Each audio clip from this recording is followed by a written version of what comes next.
The All-Parties Hurriyat Conference has appealed to the UN Secretary-General and the World Human Rights Organizations to force India to settle the Kashmir dispute in accordance with the UN Security Council resolutions to pave the way for a peaceful South Asia. The APHC, in a statement in Srinagar, condemned the killing of a youth and harassment of innocent people by Indian troops in the territory. The statement, however, maintained that such brutal tactics cannot suppress the Kashmiris' freedom sentiment.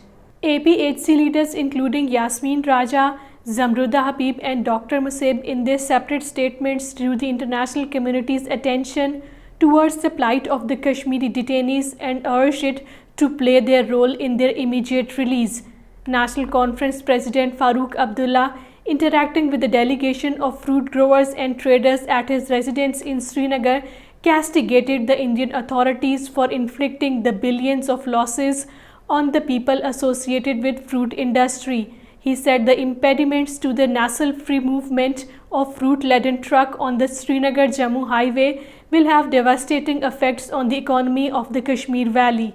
New Delhi-controlled State Investigation Agency along with the personnel of Indian Police and paramilitary Central Reserve Police Force conducted multiple raids at locations in Poonch district today. Wives of former Kashmiri Mujahideen who mostly belong to Azad Kashmir held a protest demonstration in Srinagar against the discriminatory attitude of the Modi regime. The aggrieved women assembled at the press club in Srinagar and staged a silent sit-in along with their children. The protesting women said that they came to Indian illegally occupied Jammu and Kashmir in 2010 under the so-called rehabilitation policy, but neither they and their children are accepted as Indian illegally occupied Jammu and Kashmir citizens, nor are they provided with travel documents to return to the Azad Kashmir.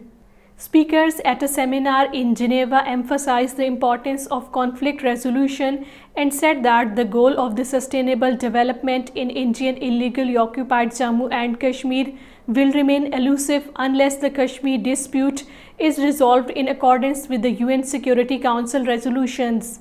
Narendra Modi-led fascist Bharatiya Janata Party government has banned the Muslim organization Popular Front of India and its 8 other associated Muslim organizations for 5 years under draconian law Unlawful Activities Prevention Act.